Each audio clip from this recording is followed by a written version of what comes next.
flag of the United States of America, to the republic for which it stands, one nation, under God, indivisible, with liberty and justice for all.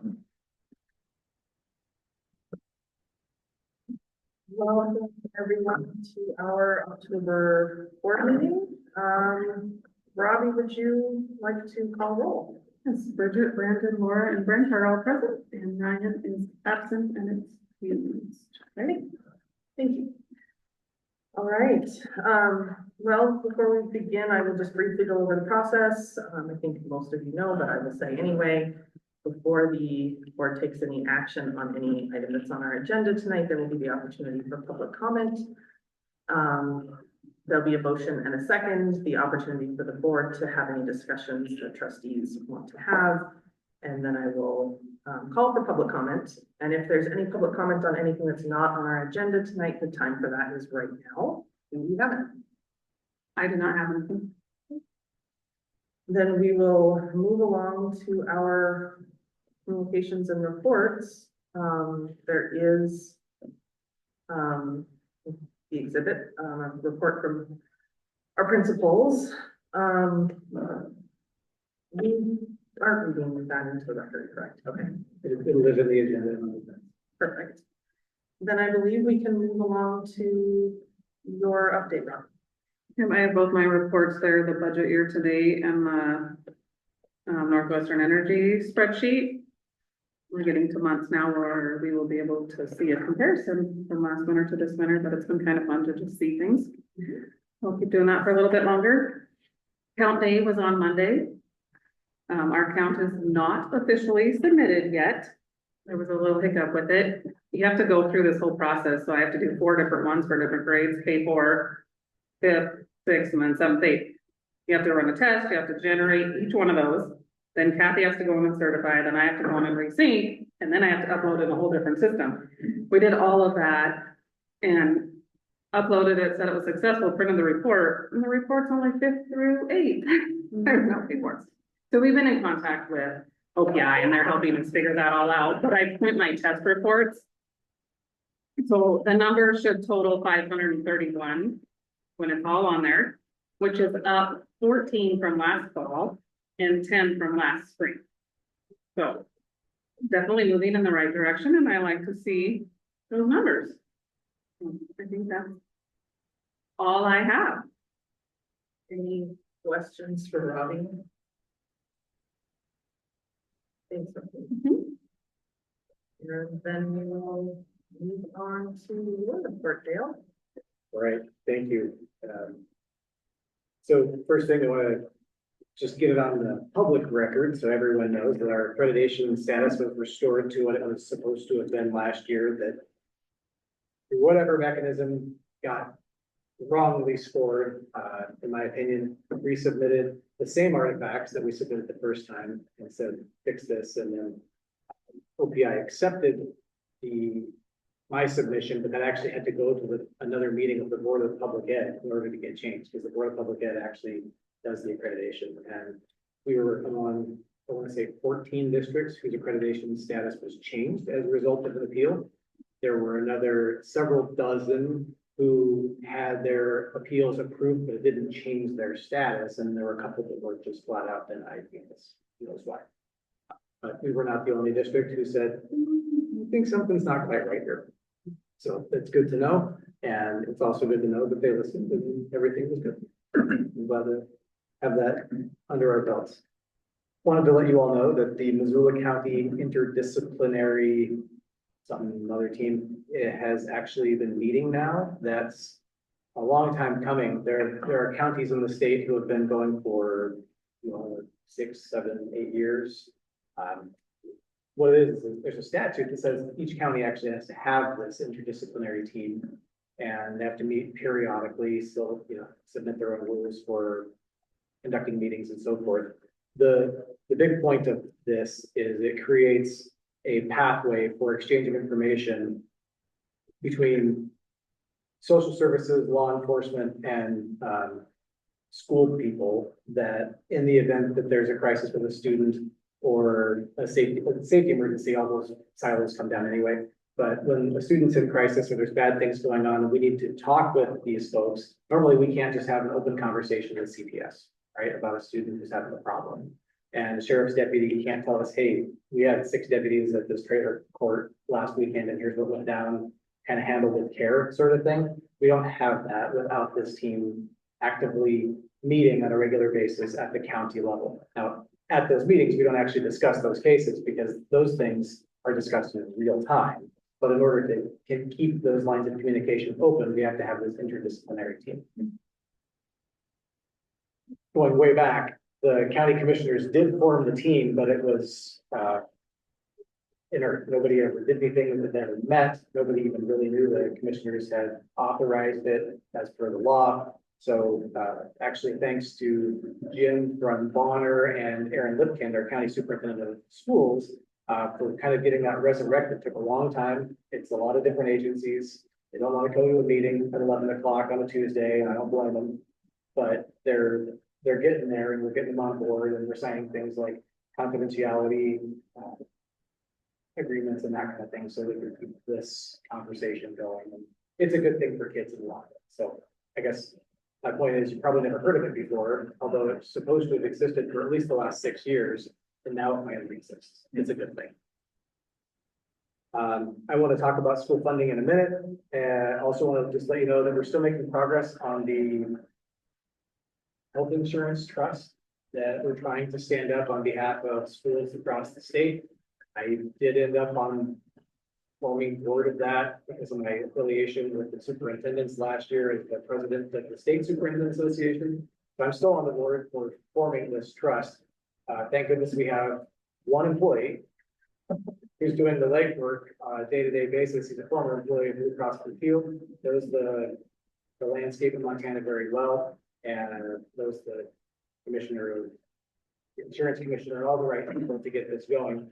So right now, the stage of the process that we're in is really a lot of dirty work. And by that, I mean, we're trying to collect census information from all of the school districts to find out what do plans look like across the state of Montana for schools. And we know we've got everything from really fat, happy plans to things that are a lot more minimal. Because what this trust has to do is come up with plans that people will find comparable to what they've got. It's not a bring your own plan situation. That could not be administered by one trust. So in the absence of that, we have to have some tiers of plans that we can offer. For example, several AA schools, not all the AA's, and some A schools are self-insured right now and enjoy some great rates with great benefits. We need them to come on board, but they don't want to give up what they've got. So we have to build some things that are comparable to what they have. Then you've got schools our size that pay a lot for insurance and we have pretty good benefits, but it's exceedingly expensive for us. So we want to find what do those plans look like so we can match some plan design options, but find a way to get lower cost with much bigger buying power than individual school districts have.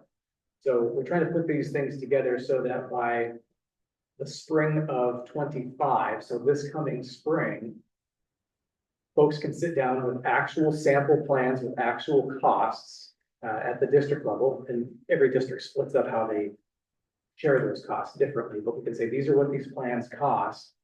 Will you commit to being on? And then a year from then, in the spring of 26, is when we're actually eligible to get the $40 million incentive from the state, if we get enough people to sign on saying, this is something that we will do. It's a big lift to stand up a trust this size, but it's working. And we're doing it with no money. None of that $40 million is available yet. You actually have, it's like the way the law is written, the whole thing has to be ready to turn over and go before they'll issue the 40 million. So School Administrators of Montana and MFPE actually use the Montana School Services Foundation to fund the person who's working for us right now, because the rest of what that foundation does will be defunct when trust stands up. It's a complicated thing, but we are paying somebody what they deserve to try and help us through this. Hopefully it's a good thing. That's all I can say, but it's a heavy lift. We did have an inspection from the Department of Labor and Industry right before school started, we had mostly in my opinion, all minor findings that not surprised, you gotta find something when you're here doing an inspection for 3 hours. They are all either been corrected or scheduled to be corrected, scheduled to be meaning, we have to have our forklift operator who could teach a class, go through a class to say that he's a safe forklift operator. We don't have that record. We just don't. Interestingly enough, that same finding, and was last time the inspector said, "Where's the record of this?" And he said, "I didn't have it."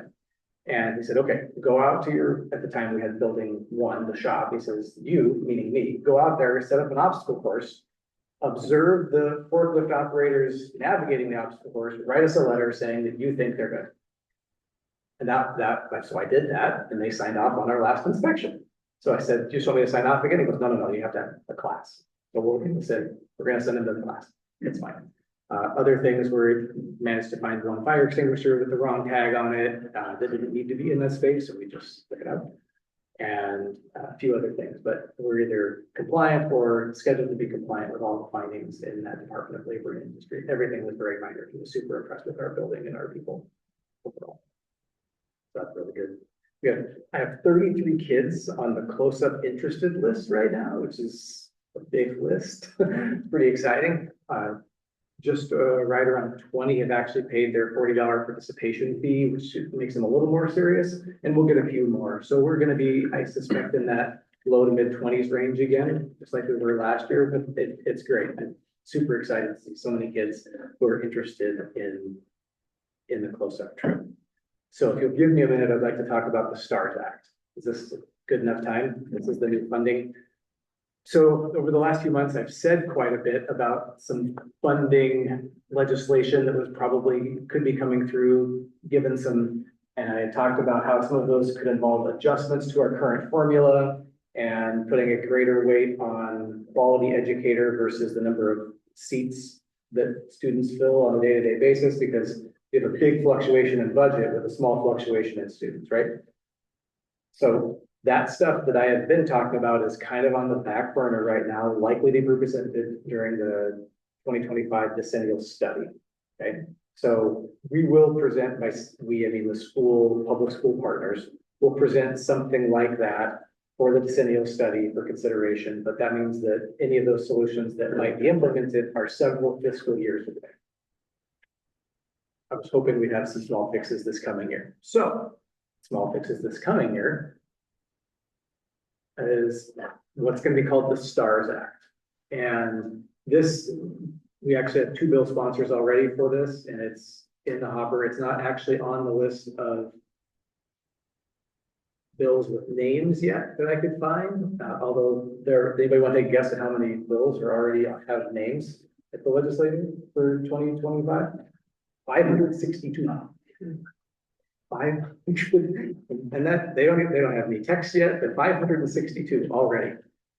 Anyway, the STARS Act, we've got Dave Beatty out of Hamilton and Lou Jones out of Conrad, a couple of heavy-hitting Republicans who are willing to carry this bill, which is good news for us. The concepts you can see there, it's the revised the Teach Act. The Teach Act came into play during the last session. That was what the governor did to try and incentivize teaching and teachers. It really didn't bring very much money to schools at all.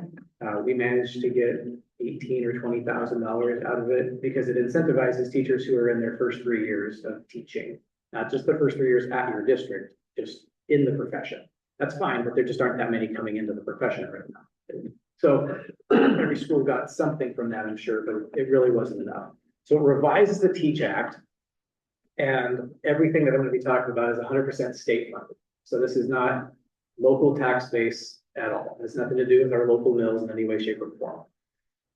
The biggest things that are going to impact us is actually, it's just number 1. It's the quality educator payment. So right now we get a quality educator payment. They pay us a certain amount for each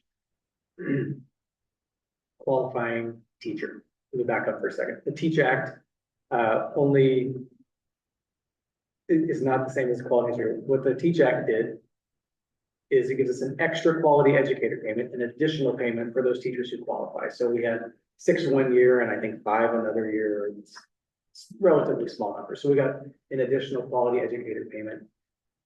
In order to get that, the lowest cell on our salary matrix has to meet a certain threshold. It has to be 10 times the quality educator payment.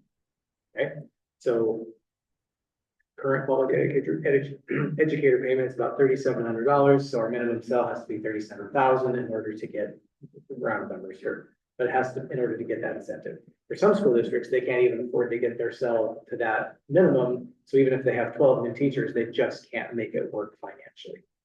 We were able to do that. In fact, I asked the board for an adjustment one year of a very small amount so we could get that incentive and capture that amount back. And it was the right thing to do. And we were able to maintain that for 2 years, the last 2 years of the LEA negotiating. So our matrix was compliant with that. So we're eligible for that Teach Act again. They're going to change it a little bit with this if it were to go through. There's still a minimum, but instead of 10 times the quality educator payment, in order to qualify, it has to be 11 times. That's a big difference for us, but we'll talk about what that means in a minute.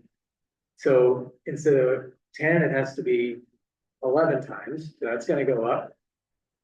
But what it also means is that all of your teachers qualify for that double payment.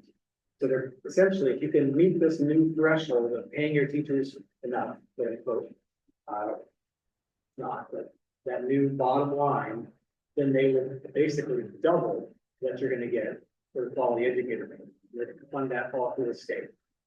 Here's what that would mean for our class. If we still had the same group of teachers that we have now, the same number of staff, and if these numbers were to come true, there's a lot of hits in there, it would generate about $170,000 extra in our budget.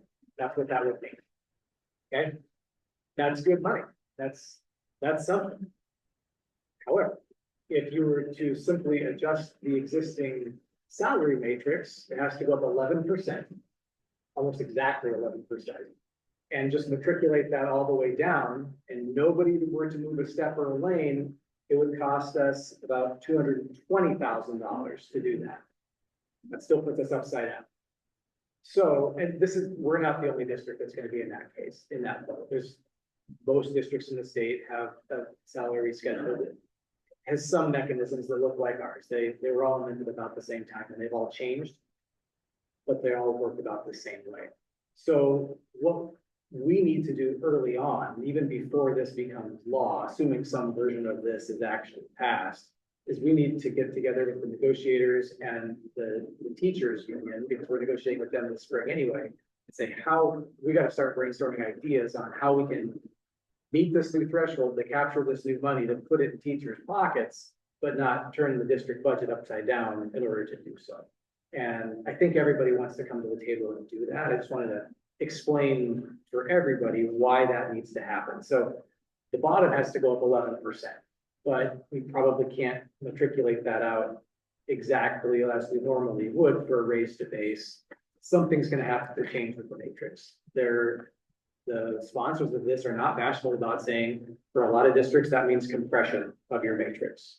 Now, we're already fairly compressed. Some districts have 25, 27 steps. We have, I think, 16. So we're already fairly compressed as far as that goes. And there's lots of other ways to look at it. You can look at how many lanes do you have. There are innumerable ways, but it will take us a long time to figure out what some of those palatable options might be for our teachers and this board. So I think having some conversations, you don't even have to call them negotiations, they just mechanics. How could this work if this were to come to light? Some conversations at the table would be really appropriate earlier than we would normally start. Okay, so that's where we are with that. Some of these other incentives that are built in don't really help us as much. There's some good things. There are some payments that can go to high schools and elementary schools. We think we would still apply, even though we don't have a high school associated. If students are graduating with a certain number of post-secondary credits already in their pocket, if they're taking those dual enrollment classes, there's also talk of adding the international baccalaureate and certifications. I mean, this is all pretty loose right now. So if you come out with a certain number of those, they'll give the high school $800, and then they'll give the elementary school where that student graduated 8th grade, was promoted from 8th grade, $600 the following year. We're not talking big dollars for that. It's a great incentive, but it's not gonna make anybody a bunch of money, and you can't really count on it because it relies on a high school senior to do the work. So that's not a reliable source of income, and even if it were reliable, it's not a big source of. It also relies on your high school having those classes, because Big Sky has IB classes, but my understanding is Sentinel doesn't have very many. Right, and there's, There's that. yeah, so there's IB, there's dual credit and AP that are all being considered. But that's part of the sausage making that goes into the legislation. There is another incentive, sort of, I wouldn't call it an incentive, more of a flexibility. That's an incentive to have flexibility for areas that are considered high housing costs. And so if your housing cost is a certain percent higher than the statewide median, then you could increase your max budget by 2%, 4%, or 6%. But that has to be voted on by your taxpayers. That's not a state funded increase. And if you get that, that money has to go to specific things, which would be either housing stipends for employees or district provided housing. So how that money were to be distributed gets real complicated pretty quickly. And would it be enough to make a difference? I don't know. Missoula, I just ran some numbers from Department of Commerce this morning, very, very quick search, so don't hold me on this, but if the numbers that I pulled were any kind of accurate, Missoula County is about 17% higher than the state median right now. So we'd be in that 110 to 120, so you could conceivably increase the max budget an additional 4% if the taxpayers were to vote for it. But it doesn't operate the same as like a general fund levy. That's a specific levy that really just goes to housing. It's a tougher sell, for sure. It's not a bad idea, it's just a tougher sell. This one doesn't really apply to us because we're not a high school. Major maintenance aid, this actually does stand to benefit our school district. The state's been stashing away money in the major maintenance aid fund, and they've actually allowed us to do some building reserve fund stockpiling as well through a permissive levy and a state match, which has been really good, and we've leveraged that.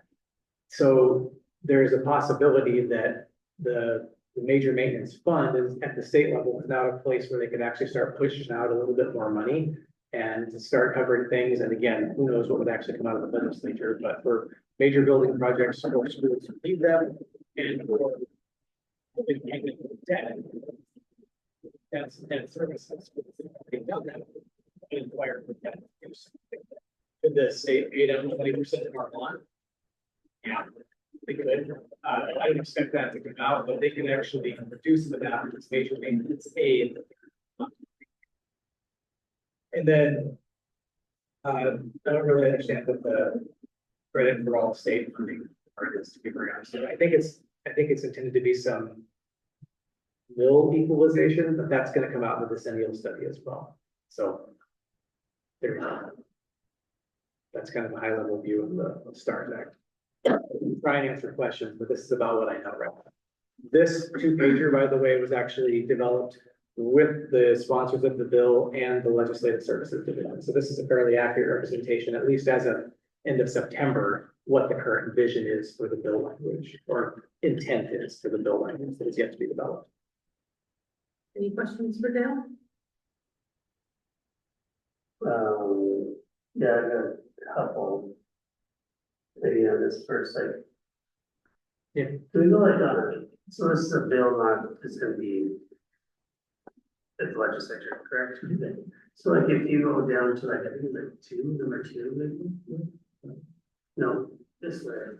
Or it said voting on.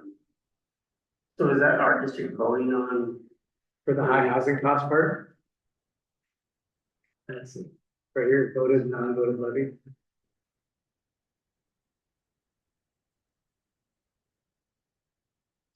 But do you understand what that means? What benefit is that to the district, or what would it be? It's a flexibility. There's no direct benefit. So this one is no state cost. The state wouldn't do anything to fund this part. It would just give the board the authority to ask for more than it normally could, under the auspices that it would use any of that additional revenue for only those two purposes. Yeah, to offset housing costs. It's a slippery slope, that one. The state can't start funding people just because they happen to live in a high cost area. But they want to give districts the ability to let people help their teachers, staff. I don't know. It's a nice idea. I just don't know if it would help places like us, right? And then like the one about the facility, especially a brand new facility. So there's gonna be like zero things that are gonna help us out, other than they could potentially pay on their bond. Yeah, and that's not on here, so that's interesting, but that's been part of the conversation with those legislators, that they could also use it for debt service. So I guess we're gonna have to wait to see what actually comes out in the bill. There's already supposed to be some state debt service that's just kind of been inactive, but right now the state's predicting another $1 billion in excess revenue, so trying to capture some of that as schools, and there may be a separate bill that talks about the debt service that the state can really help with. Oh, that's interesting. I mean, the Governor Gianforte likes to boast that the state is debt free. And I don't know exactly how one defines that, but certainly other state agencies and political subdivisions are far from debt free. So if the state wants to help really become a debt free state, helping school districts and other folks who have invested in our community, would be a great way to start paying down the rest of the debt of the state of Montana, because we're certainly carrying a debt in this state, and we're not the only If I could just ask you a couple more questions. This strictly pertains to the principal's reports. I'm assuming that you probably know about. In one of their bullet points, it said we held our first evacuation fire drill of the year. My question to you though is, without giving any specifics as how it went or anything like that, but are you guys still running active shooter trainings, or not trainings, but drills for the students? Sort of. Turns out so first of the fire drill went really well. First one, we had also a shelter drill for the Great Montana Shakeout earthquake drill. Shelter, the earthquake. As far as active shooter, turns out that the curriculum we used to use is now obsolete and not supported by the sheriff's department anymore. So no, I looked into that with their SRO and Safari Land. Sorry.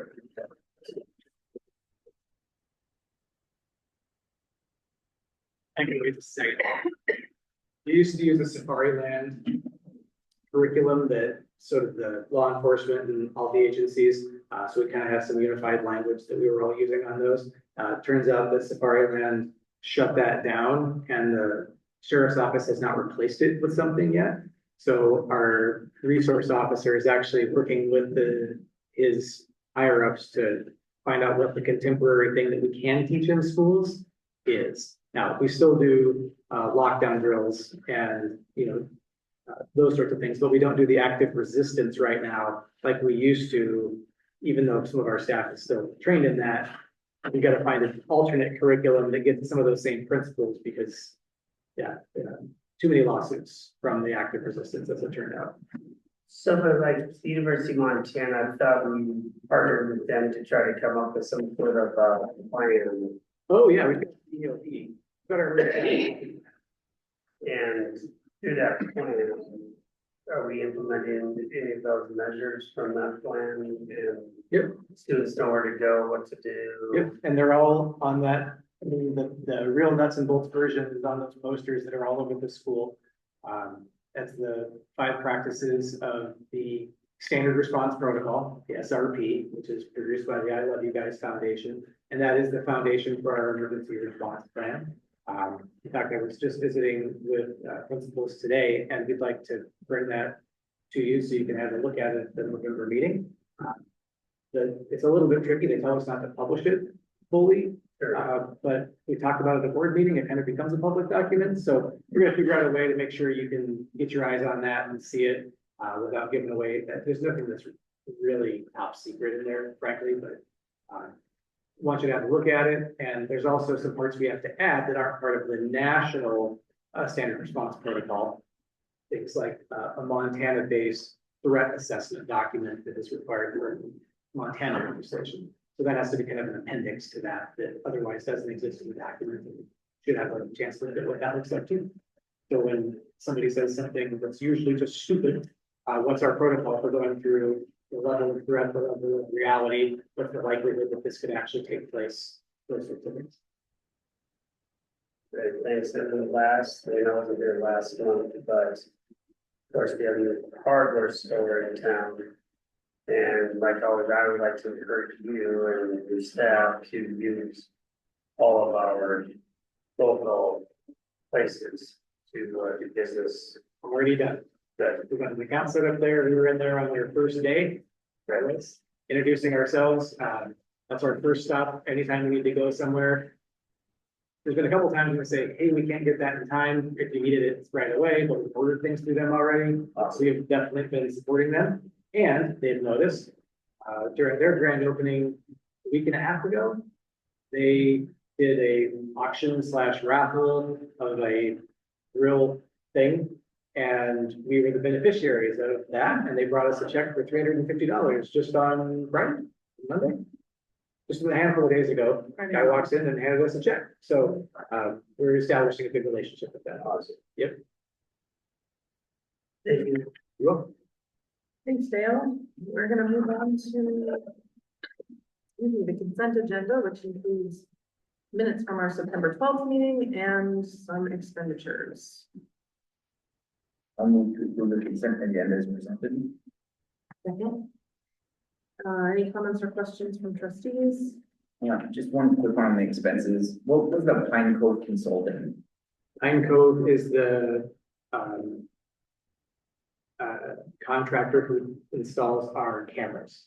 So we purchased another 4 cameras. They finally got around to installing them in late August. So we ended up paying with the September payroll for expenses, I should say. Thank you. You're welcome. Other comments or questions from trustees? From the public? All those in favor? Okay,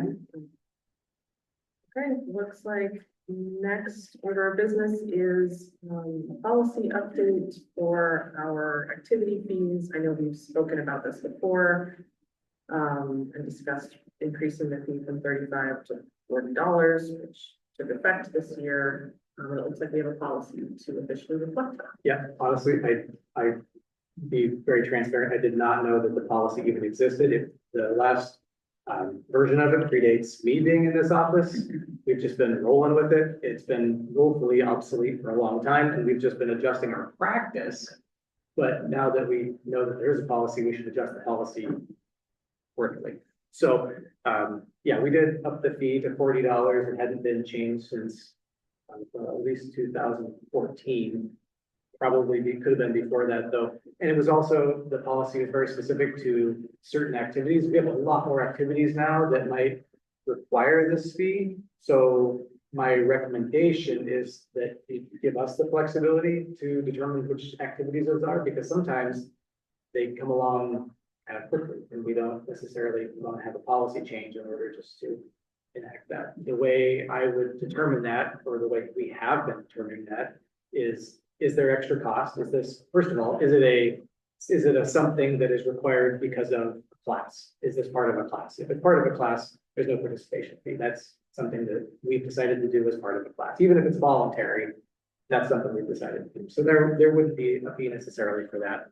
But if there's a coach or mentor or whatever you want to call it for that thing that happens after school, and it's an activity that somebody wouldn't otherwise get to do, then they should probably all pay a uniform fee.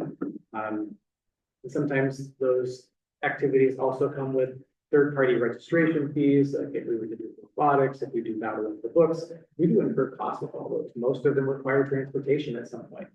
The participation fee will never cover the cost of even the coach, let alone transportation or the registration fees. So I think just giving us that ability to kind of apply that as uniformly as possible would be a way to do it without having to have frequent policy changes. Thanks, Dale.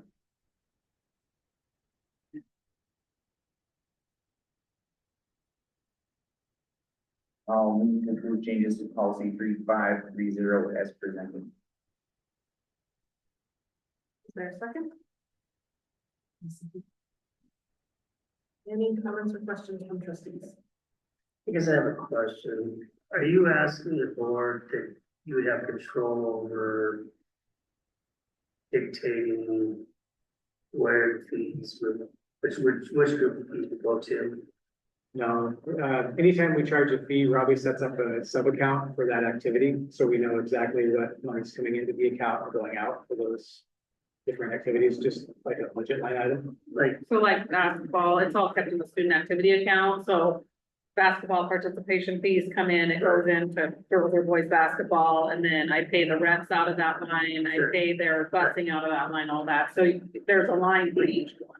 right, so soccer, I get all that, but Yeah. what are you asking us for?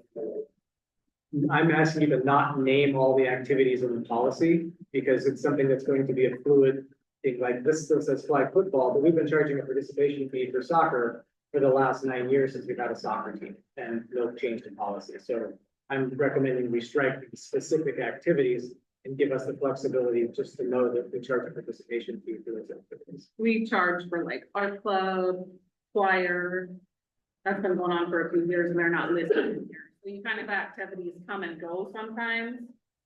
Just like Dale said, so you don't have to update this policy every time a club's. I don't wanna give them these too much, but yeah, you say choir. Yeah, I thought that fee was mostly for extracurricular. That's an extracurricular Choir is activity. extracurricular. That's an outside of school, after school choir. Oh. Then we so pay, it's not like, pay our music teacher, no, not just singing. It's after school choir, voluntary, sign up for it. So strictly extracurricular. Yep. Yeah, all right. Other comments or questions from trustees? Is there a particular protocol for a student that couldn't pay their fee? Yeah. They essentially just tell us they can't pay, and unless we have a major question about that valid claim, we just. Is that a policy outlined, or is there any purpose, like any point in adding if? There's never been that in the policy. It has been a standard practice, though. We haven't followed up with the office that we just need someone to write down. Please, I need a scholarship. We don't ask them why, we don't ask for proof. So, But does that put administration in that position? If you accept one and not the other? they're very rare, I'll tell you that. So we haven't had anything we've had to deny that I ever know of. Or if you ever get to, Yeah, it can happen. is there any way you could rewrite the policy to better outline that? I could sure try. Because I think she brings up about the American. If you to protect the school, protect you from doing influence you may have Right. wherever. Sure. I think it's probably the very good, get my email look at.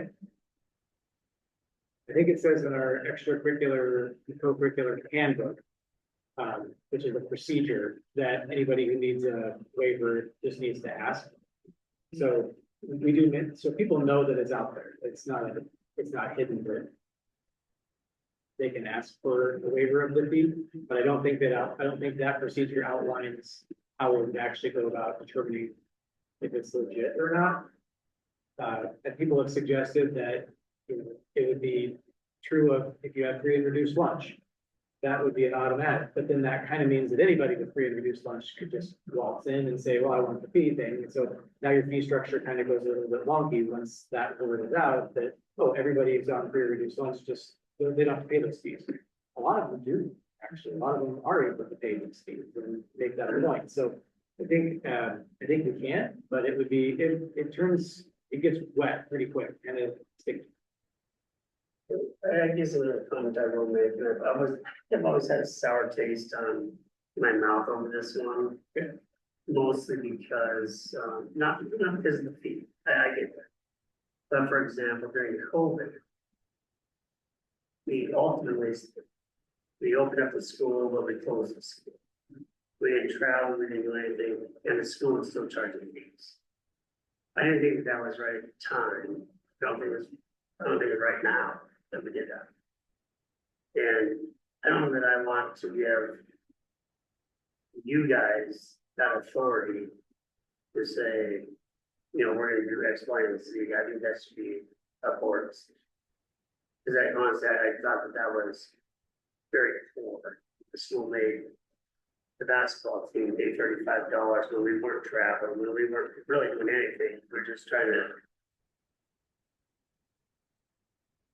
do some activities. But yeah, we weren't really competing, it wasn't really extracurricular, there was really nothing. I think that we should have been waived at that time, and we still charged. We did still pay coaches. Sure. But that's budget. No, that comes out of this too. Yeah, I still think it was bad. You could, next pandemic, you could certainly revisit this if you want to. Or you can say that we have to approve every single one. Those are all fine adjustments that can be made.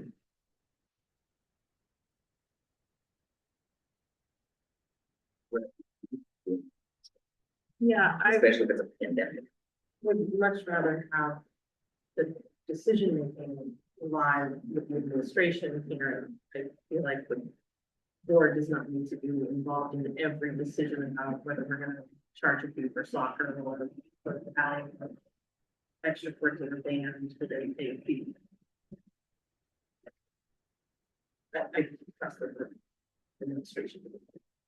Well, we can try, but there's certainly liable to be disagreements on it. For example, this year, for the first time ever, I'm charging $40 participation fee for the close-up students. That's probably something that we should have been doing a long time ago. Now, granted, they have to raise a whole pile of money to go on that trip. The school doesn't see a nickel of that, yet we incur expenses as a school because of that trip and putting on the fundraisers and the expenses that the chaperones cost the school. And again, the participation fee won't cover it, but it occurred to me in the middle of last year, couldn't impose it at that time, that we weren't being equitable with that, and those kids should pay the participation fee, whatever it is, to do their share toward the same big picture idea. So we made the decision to impose that fee. I made the decision to impose that fee this year, and no one's batted an eye about it, but it's because we're incurring all those expenses that otherwise we're not recovering. But isn't that a board decision that you decided by yourself, charge a specific group a fee that hasn't ever been charged before that? Yeah, and it has been an administrative decision since at least 2014. So I guess I'm not, yes, it has been the way we've done it for at least 10 years. I don't know how long it was going on before that, when the list here didn't match the activities that were actually going on. So, like I said, I didn't even know this policy was dangling out there, and shame on me for that. So we're trying to right that ship now, but I just, as I was going through it, realizing the activities that we don't want to do, such as flag football, and all the ones that we've added and have charged for years for, I could just see the challenge of navigating each thing as it comes along. Sure, but, you know, I'll be able to probably talk to this whole thing, but let's take what's up, for example, now you're charging that group. Who actually pays for the trip out of their own pockets? We also pay for you to be the superintendent, you're the guy, right? We pay for you to go on a trip, we pay for, you know, all your expenses. But why are we paying, why do you feel like we should be charging them the extra $40? And is that $40 go towards that trip? Yes, it does. That's okay. Yeah, just like the basketball fees go to the basketball reps, and yeah, the same thing. Those fees collected for those activities go to pay for those activities. They'll never cover the cost of the activity, but those fees that are recovered go toward that.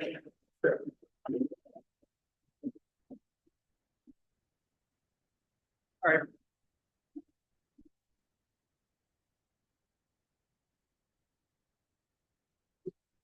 Careful. Thank you. Pause. Hop on those there.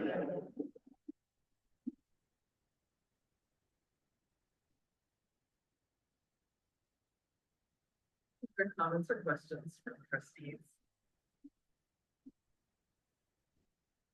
I don't have a problem with the fees. I do think it would be helpful to have some language that inability to pay does not preclude does not always preclude students from participation, and that to contact whoever as far as inquiring about a scholarship or whatever language might come in. Could we, in that last sentence, just say participation fees may be collected before a student is permitted? That's saying they can't. We won't take their physical, it's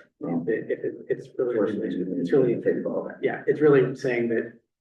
I think the language is intended to be, you have to have your fee and your physical. And I also imagine that it's not parents and caregivers and kids looking at this policy and saying, oh, that might mean I can't participate. So if the messaging is out there in other ways that are more accessible to kids and families making choices about their activity participation, perhaps that's all that's needed. And it is in the handbook, correct? The I activity nod, yes. Yes, Yeah. I believe I've seen it there as well, so I think that is covered. I don't know if that addresses your concern, Laura, or if you feel like there needs to be an additional line in the policy itself. And the handbook is what families receive when they're interested in activities. And they have to sign if they read it. Yeah.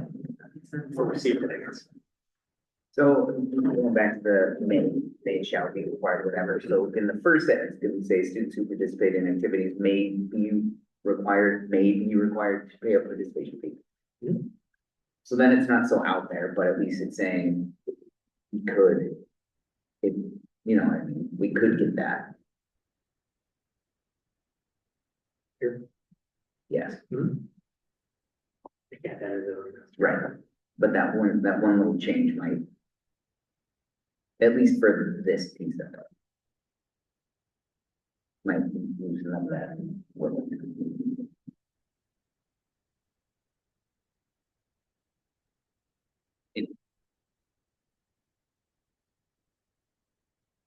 Possible changes, you just have to make the motion the way you want it. So, yeah.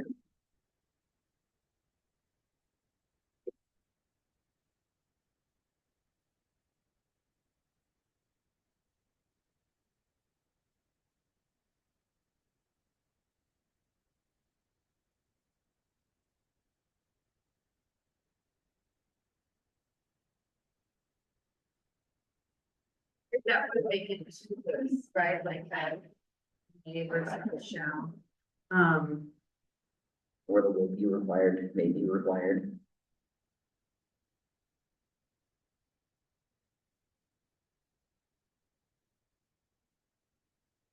You can always. Endlessly amendable. Yeah, Yeah. I almost feel like it's a separate step. That separate sentence of,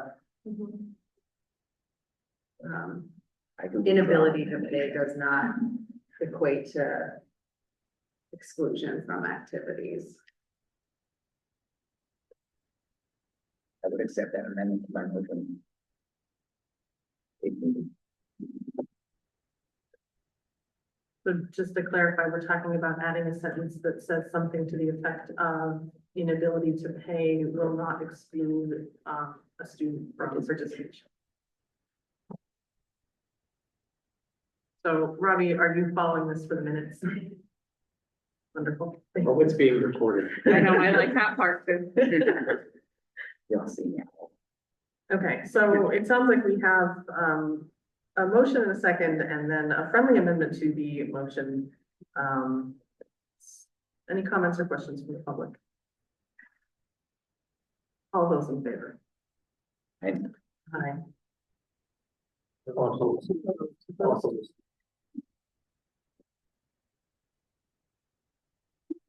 Next, we have, it looks like a list of 4 adult education instructors to consider for ULA, knitting, crochet, painting, and ceramics. Dale, do you have anything to add as regards that?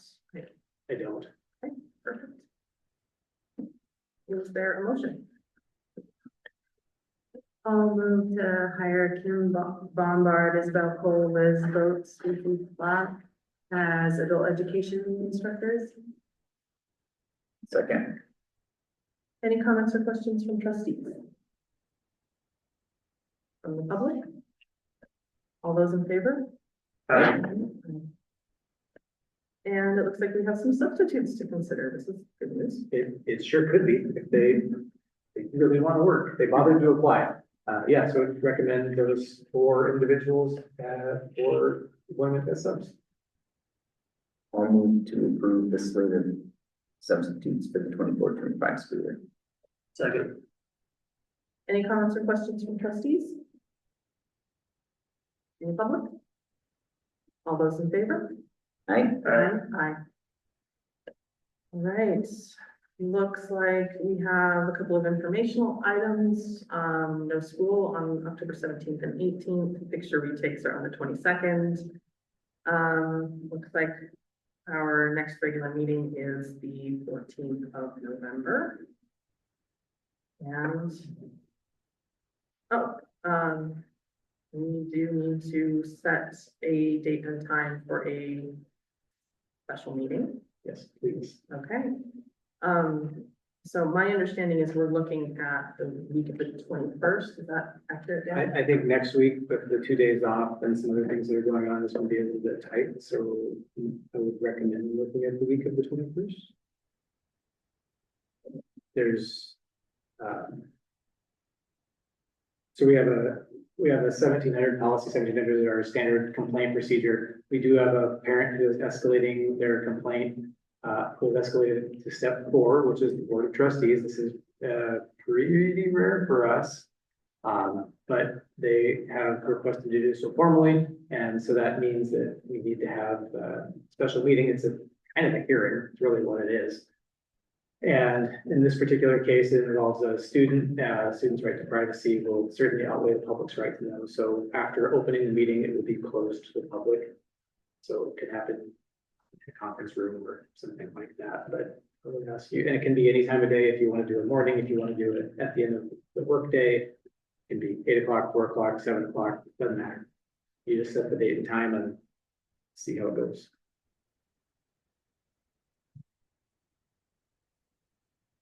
Great, meetings on the 21st or the 23rd? I'm free. The 23rd. First. Mhm.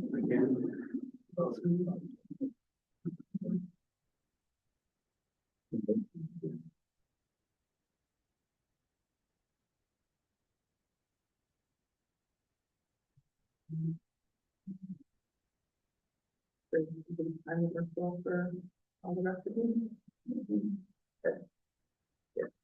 You guys say 21st or the 2nd? 21st. Monday the 21st. I could even do it 4.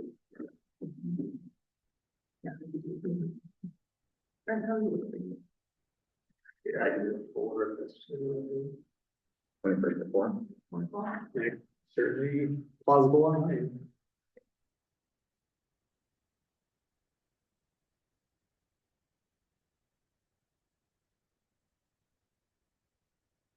Okay, well, I believe that that concludes all of our business for this evening. We are adjourned. Thanks. Thanks, Appreciate everyone. Thanks, And yeah, hope you noticed, I know you did, but you noticed the tribal flags, our 8 tribal nation flags are beautifully displayed. Jump out. Oh, I have a blue one. And I can explain how we got them up there after I stopped the recording. Okay.